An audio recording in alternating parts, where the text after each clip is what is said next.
Bonjour, je suis Adnan Azouzi, votre professeur de mathématiques. Ce cours est destiné aux étudiants de la filière SVI-STU en semestre 1. Le premier chapitre sera consacré aux matrices.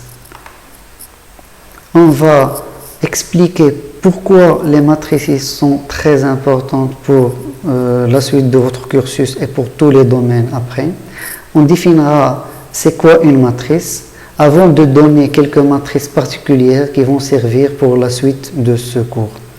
Et à la fin, on va définir les opérations sur les matrices. Comme on sait tous, presque tous les domaines ont besoin des mathématiques, tels que la biologie, la géologie, etc. Et on sait que le monde est fortement complexe et on a besoin de le modéliser. Ça veut dire n'importe quelle situation réelle, on peut la modéliser avec des équations mathématiques. Et pour cela, même si on se spécialise dans un domaine, on a besoin d'avoir des connaissances dans d'autres champs disciplinaires. On peut se spécialiser dans la biologie, mais on aura besoin des maths et des physiques. C'est pour cela que avoir ces connaissances mathématiques seront très importantes pour la suite de votre cursus. Les matrices en particulier jouent un rôle très important. Ils sont présents partout. Tellement la présence des matrices est énorme qu'on ne peut pas ici donner toutes les applications des matrices. Mais on va prendre seulement le cas des traitements d'images qui est un peu plus clair. Comme vous voyez ici, ça c'est une image. Et cette image n'est autre que des matrices. Ça veut dire c'est des trois tableaux, les trois tableaux que vous voyez ici, où il y a des valeurs, ils correspondent à cette figure, à cette partie ici de la figure. Donc là, ils correspondent à des couleurs. On sait que les couleurs de base sont le rouge, le vert et le bleu. Et ça, c'est l'abréviation en anglais de ça. Red, green, blue. Donc avec ces trois couleurs de base, on peut construire toutes les autres couleurs. Donc lorsqu'on voit une image, n'importe quelle image, on peut la traduire avec un tableau de valeurs. Donc on passe maintenant à la définition d'une matrice et on précise la taille de cette matrice. Donc une matrice de taille m fois m, c'est un tableau rectangulaire d'éléments qui possède une ligne et m colonnes. Donc, comment on remplit une matrice? Il y a deux cas. Soit on la remplit par ligne, soit par colonne. On commence par le cas des lignes. Donc, le premier élément, c'est A11. Puisqu'on a les lignes et les colonnes, on aura besoin de deux indices. Le premier indice, il sera toujours consacré à la ligne. Et le deuxième, il sera toujours consacré à la colonne. Donc là, on est dans la première ligne et la première colonne, on a 1, 1. Par suite, là, c'est A12. Pourquoi? Parce qu'on est dans la première ligne et on est dans la deuxième colonne. C'est pour cela qu'on a fait 1, 2. Donc 1, c'est pour la première ligne et 2, c'est pour la deuxième colonne. Vous remarquez que j'ai mis le 1 avec le bleu. Pourquoi? Parce que il correspond c'est le premier indice, il correspond à la première ligne. Et là, j'ai dit qu'on remplit par ligne. Donc, j'ai mis toute la ligne, le bleu pour 1. Et le reste, il change parce que c'est 1, 2, 3, jusqu'à m qui sont des indices de la colonne. Une fois qu'on a terminé cette première ligne, on peut remplir la deuxième ligne de la même manière. Sauf que le premier indice maintenant, c'est 2, parce que je suis dans la deuxième ligne. Et puisque je commence toujours par la première colonne, ça c'est 1. Donc l'élément qui suit, c'est 1, 2, 2, et ainsi de suite, jusqu'à ce qu'on remplisse la deuxième ligne. On fait pareil, toujours le même processus, pour remplir la troisième ligne. Et une ligne aléatoire ici, j'ai mis l'indice i pour dire que c'est une ligne i. Il peut être 5, 6, 7, n'importe quel nombre. Et la dernière ligne, c'est AN1. Là, c'est la dernière ligne parce que la taille, c'est NM. Donc, AN1, N pour les lignes, 1 pour les colonnes. Parce que je suis dans la première colonne. Donc, l'élément qui suit, c'est AN2. Et ainsi de suite jusqu'à le dernier terme qui est ANM. N, c'est pour les lignes. et M c'est pour les colonnes. Comme ça, j'ai terminé toutes les lignes de cette matrice. On passe maintenant à l'autre cas où on va la remplir par colonne. J'ai A11 qui est dans la première ligne, la première colonne. Après, c'est A21. Pourquoi? Parce que ça, c'est la deuxième ligne, pardon, et la première colonne. C'est pour cela que j'ai mis A21. Après, c'est A31 parce que je suis dans la troisième ligne et je suis toujours dans la première colonne. Comme vous remarquez, j'ai mis le premier indice ici en bleu parce que j'ai mis par ligne et le bleu ne change pas ici, c'est 1, 1, 1 sur toute la ligne. Là, puisque je vais pas changer, la colonne ne va pas changer, donc j'ai mis cette couleur rouge pour l'indice de colonne. Donc j'aurai 1, 1 ici et c'est le premier indice maintenant qui va changer. Donc comme ça, je termine toute la colonne avec le dernier élément, c'est AN1. Et j'ai terminé la première colonne. Comme vous remarquez, le 1 n'a pas été changé. Et ainsi de suite. Je vais remplir la deuxième colonne. A1, 2, c'est pour la première ligne et la deuxième colonne. A2, 2, jusqu'à ce que je termine la deuxième colonne. Et je continue le même processus pour remplir toute la matrice. Comme vous remarquez, on a la même matrice. Il y a les mêmes éléments. Sauf que la façon avec laquelle on a rempli la matrice, elle est différente. Donc AIJ, c'est le coefficient de la matrice situé à la ième ligne et à la jième colonne. Donc c'est exprès que j'ai mis deux couleurs pour dire que le premier, c'est pour les lignes, le deuxième, c'est toujours pour la colonne. Donc AIJ, ici, ne se situe pas dans la même position que AJI.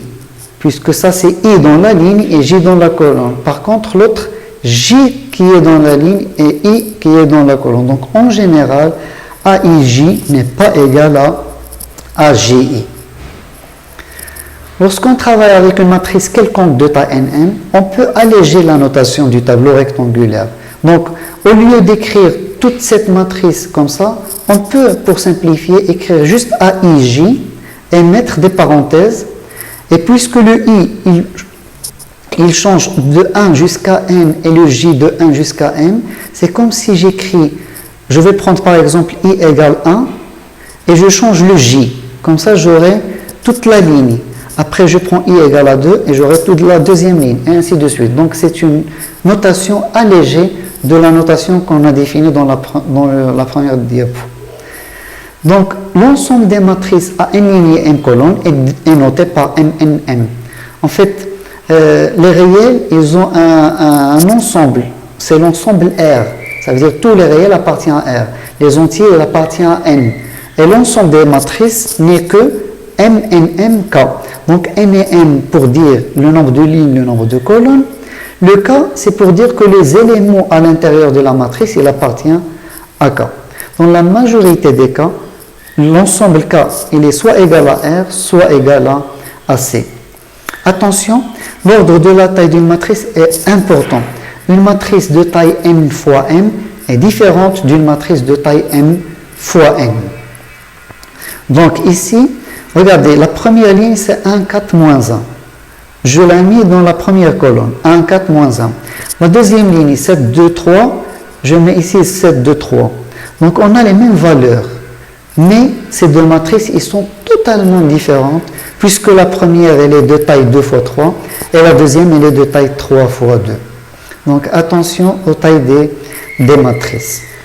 Donc, je vais maintenant définir les matrices particulières qui vont servir pour la suite du cours. On dit qu'une matrice est carrée si n égale à m, c'est-à-dire si on a le même nombre de lignes et de colonnes. Et au lieu de noter MNN, il suffit de noter MNK, c'est-à-dire avec un seul N. Donc lorsqu'on a un seul N, un seul indice, on dit qu'on a le nombre de lignes égal au nombre de colonnes. Donc comme exemple, cette matrice est une matrice carrée parce qu'il y a 3 lignes et il y a 3 colonnes.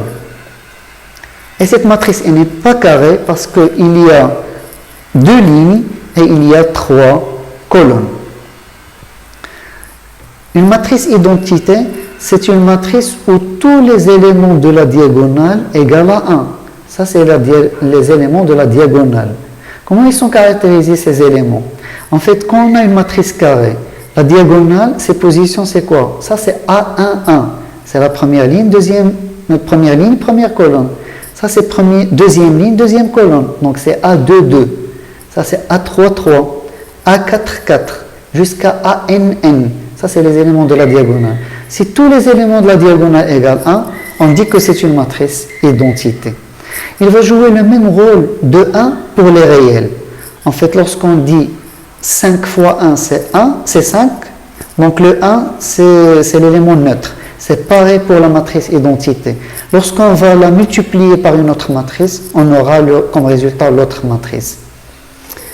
La matrice nulle, c'est une matrice où tous les éléments de la matrice sont nuls. Une matrice triangulaire inférieure. On dit que la matrice est triangulaire inférieure si tous les éléments au-dessus de la diagonale sont nuls. On va la voir ici dans cette figure, que ça serait mieux. En fait, voilà la matrice, voilà la diagonale. Et on remarque que au-dessus de la diagonale, tous ces éléments sont nuls. Donc voilà, on a un triangle ici, c'est comme une image d'un triangle. Et c'est pour cela qu'elle est appelée une matrice triangulaire inférieure, parce que le triangle, il est ici, inférieur aux éléments ici. Par contre, on dit qu'une matrice est triangulaire supérieure quand on a l'inverse. Ça veut dire on a les éléments au-dessus de la diagonale qui ne sont pas nuls. Ça veut dire c'est les éléments au-dessous qui sont nuls. Et on remarque pareil qu'on a ici un triangle, il est supérieur. C'est pour cela qu'on dit que c'est une matrice triangulaire supérieure. Donc toujours comme exemple, on va voir que cette matrice, c'est une matrice triangulaire inférieure parce que là, on voit qu'il y a un triangle et tous les éléments au-dessus de la diagonale égale à 0. Par contre, cette matrice n'est pas triangulaire inférieure parce qu'il y a la diagonale. C'est vrai que ces éléments sont nuls, mais il y a le 3 qui n'est pas nul. Donc la matrice elle n'est pas triangulaire inférieure. Cette troisième matrice, elle est triangulaire supérieure. Pourquoi? Parce qu'on a une diagonale.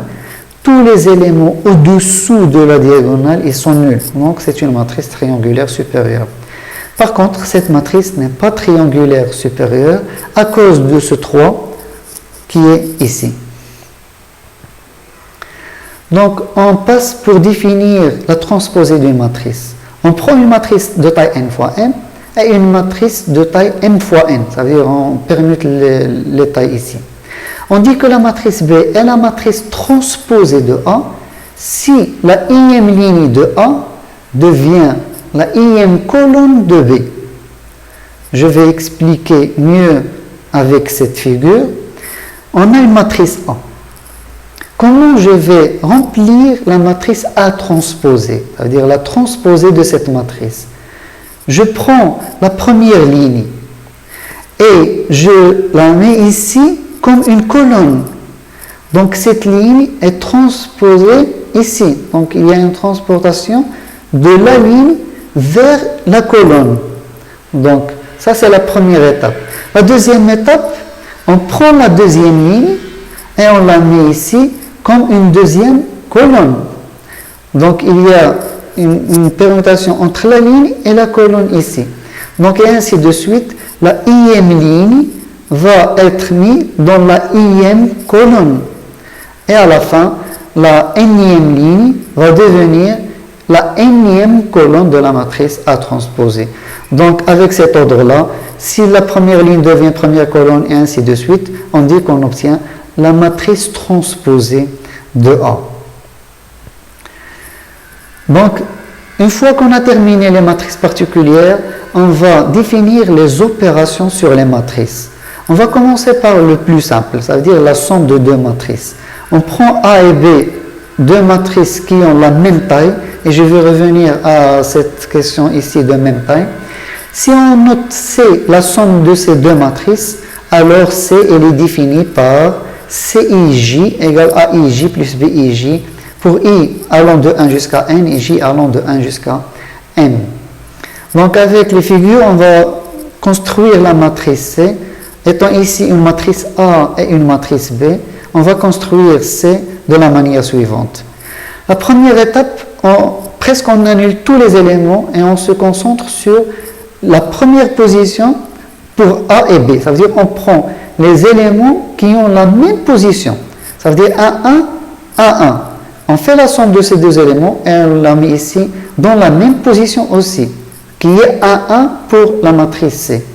Et ce même processus va être suivi pour toutes les autres positions. Donc, je prends par exemple la position 1J dans A, 1J dans B, et je fais la somme de ces deux éléments. Et le résultat, je le mets ici dans la même position, ça veut dire 1J. Et ainsi de suite, je prends 1M, 1M, et je mets la somme des deux, et je le mets ici dans la même position.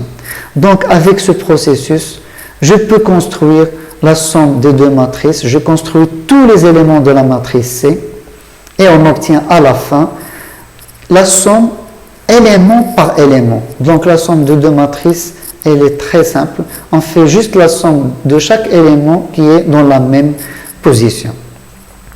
Donc, on illustre ça avec cet exemple-là. On a 1 dans la position 1,1 et 11 dans la position 1,1. Donc 1 plus 11, c'est égal à 12, on le voit ici. Je prends un autre ici, par exemple, le 6 et le 2. Le 6, il est dans la position 2, 2. Donc je prends le 2 qui est dans la position 2, 2. 6 plus 2, c'est égal à 8. Je prends ici la position 3, 3, 3. Ça, c'est le moins 3 qui est dans la position 3, 3. Donc ici, le 7 qui est dans la position 3, 3, moins 3 plus 7, c'est égal à 4. On l'a mis dans la position 3, 3 dans le C. Mais attention, une condition nécessaire pour additionner deux matrices est que les deux matrices doivent avoir la même taille. Ici, on voit que A est de taille 2 fois 3 et B est de taille 3 fois 2. Donc A plus B n'a aucun sens. On ne peut pas faire la somme de deux matrices qui n'ont pas la même taille. On passe à la multiplication d'une matrice par un scalaire. Donc, on prend une matrice A et on multiplie par un scalaire lambda. Donc, l'opération ici, elle est élémentaire. Donc, je prends cette constante et je la multiplie avec tous les éléments de la matrice. Et le résultat, je le mets dans la même position. Ça veut dire A1, elle est dans la position A1, je la multiplie par lambda et je mets le résultat dans la position A1. Et c'est pareil que je fais pour tous les autres éléments.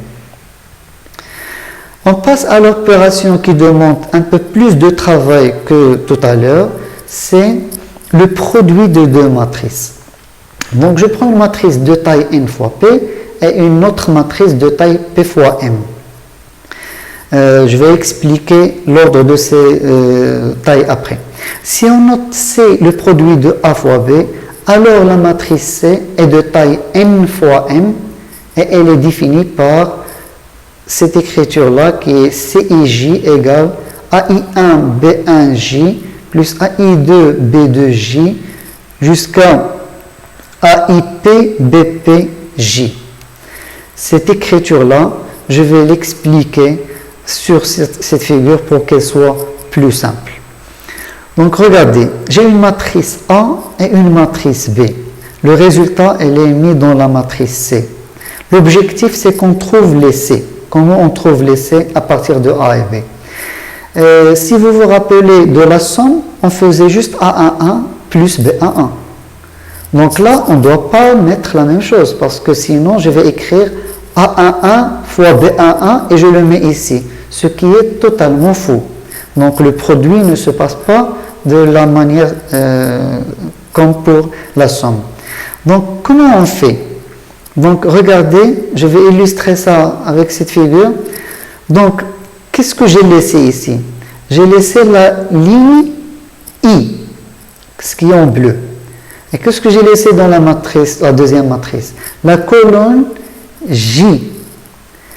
Et le résultat, il y a un seul élément. Regardez, là c'est une ligne. Et là c'est une colonne. Et le résultat des deux, vont donner seulement un élément, IJ. Donc, pour obtenir un élément de la position IJ, j'ai besoin de la ligne I, de toute la ligne I, et de toute la colonne J. On expliquera c'est quoi cette opération qui va être entre la ligne et la colonne qui va donner le CIJ. Donc, je donne une illustration ici, résumée ainsi. Donc, j'ai une matrice A qui est de taille n fois P. J'ai une matrice B de taille P fois M. Pour que le résultat soit valable et pour que le produit soit bien défini, je dois avoir le nombre de colonnes de A égal au nombre de lignes de B. Donc, je dois avoir P ici et P ici. Sinon, le produit n'a pas de sens. Après, le M ici, je le mets ici. Et le M ici, je le mets dans le B. Donc, en résumé, qu'est-ce qui se passe? Le M de la première matrice, ça veut dire le nombre de lignes de la première matrice, elle est le nombre de lignes du résultat. Le nombre de colonnes de la deuxième matrice, elle est le nombre de colonnes du résultat. Et le P et le P, ils n'existent plus dans le résultat. Mais il est nécessaire d'avoir la même valeur ici pour faire le produit. Donc ça, c'est pour savoir comment on obtient la taille du produit. Donc, voici un exemple. A, elle est de taille 4 fois 3. B, elle est de taille 3 fois 2. Le produit, elle est de taille 4 fois 2. Pourquoi? Déjà, je dois vérifier si j'ai ici la même valeur. Ici, c'est correct, 3, 3. Donc, je peux faire le produit. Et je prends le 4, je le mets ici. Je prends le 2, je le mets ici. Donc, le produit, il est de taille 4 fois 2. Et on va expliquer comment on obtient ce produit. Donc, une matrice de taille 4 fois 3, c'est celle-ci. 4 lignes, voilà, 2, 3, 4. Et 4 colonnes, 1, 2 et 3. Là, 3, 2. Donc, 3 lignes, la deuxième ligne, la troisième, et 2 colonnes. Et le résultat, c'est 4 fois 2. Donc, 4 fois 2, c'est les 4 lignes et les 2 colonnes. Donc là, on va aller étape par étape pour construire toute la matrice C. Ça veut dire pour construire C11, C21 et ainsi de suite. Donc, pour C11, on a dit que 1, ça veut dire j'ai besoin de la ligne 1 et de la colonne 1. Voilà la ligne 1 de la première matrice et voilà la colonne 1 de la deuxième matrice. Et comment je fais le produit? Je le fais élément par élément. A11 fois B11 plus A12 fois B21 plus A13 fois B31. Et ainsi, je trouve le C11. Donc, c'est comme ça que j'ai construit l'élément C11 en multipliant cette ligne par cette colonne. Ça veut dire j'ai pris le premier avec le premier, plus le deuxième avec le deuxième, plus le troisième avec le troisième. Une fois qu'on a terminé le premier élément, on va construire le deuxième. Donc, elle est dans quelle position? 2, 1. Ça veut dire j'ai besoin de la deuxième ligne et la première colonne. Voilà la deuxième ligne et voilà la première colonne. Et je mets la même opération que tout à l'heure. A21 fois B11, c'est-à-dire le premier fois le premier, plus le deuxième fois le deuxième, plus le troisième fois le troisième. Et ainsi de suite. Je vais construire C31 par la troisième ligne et la première colonne, et C41, la quatrième ligne, la première colonne. Vous remarquez que pour les 4, on a utilisé cette première colonne. Pourquoi? Parce que le deuxième indice, il est toujours égal à 1. C'est pour cela qu'on a utilisé la première colonne ici. Et pour chaque élément, on a changé les lignes. Donc maintenant, une fois qu'on a construit toute cette colonne, on va passer à la deuxième. Ça veut dire que je vais construire C12. Elle est dans quelle position? La première ligne et la deuxième colonne. Donc je prends la première ligne de la première matrice et la deuxième colonne dans la deuxième matrice. Et pareil, le premier élément fois le premier, plus le deuxième fois le deuxième, plus le troisième fois le troisième. Comme ça, j'obtiens C12. Et ainsi de suite. C22, j'ai besoin de la deuxième ligne et la deuxième colonne. C32, la troisième ligne, la deuxième colonne. Et C42, la quatrième ligne et la deuxième colonne. Et comme ça, on a construit la matrice produit. Donc, on peut illustrer ça avec un exemple de valeur. Donc, c'est les mêmes opérations, sauf que là, il y a des valeurs pour s'entraîner. Donc là, le C11 construit ici, on a besoin de la première ligne et la première colonne. 4 fois 2, moins 2 fois 4, plus 3 fois 7, on trouve 21, et on met le 21 ici.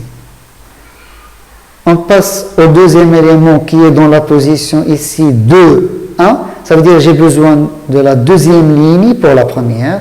Et la première colonne, ça veut dire on sauvegarde l'indice.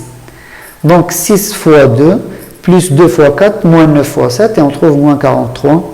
Et ainsi de suite pour ce troisième élément, ce quatrième élément. Ici, le moins 7, elle est dans quelle position? La position 1 pour la ligne et 2 pour la colonne. Donc j'ai besoin de la première ligne pour A et la deuxième colonne pour B. Donc je fais 4 fois moins 2, plus moins 2 fois 7, plus 3 fois 5. Et j'obtiens moins 7. Et ainsi de suite, vous pouvez vérifier rapidement ces calculs. Attention là aussi, une condition nécessaire pour que le produit a un sens est que le nombre des colonnes pour la matrice A doit être égal au nombre des lignes pour la matrice B. On illustre ça sur cette figure. A, elle est de taille 2 fois 3 parce que j'ai 2 lignes et 3 colonnes. Et B, elle est de taille 2, 2. Regardez, pour faire le produit, on doit vérifier la deuxième valeur ici avec la première ici. Là, on a 3 et là, on a 2. Ils sont différentes, donc je ne peux pas faire le produit de ces deux matrices. Donc ça, c'est la condition nécessaire pour faire le produit des matrices. Ça serait tout pour aujourd'hui. À la séance prochaine, on va continuer la deuxième partie des matrices. Je vous remercie pour votre attention et à la prochaine.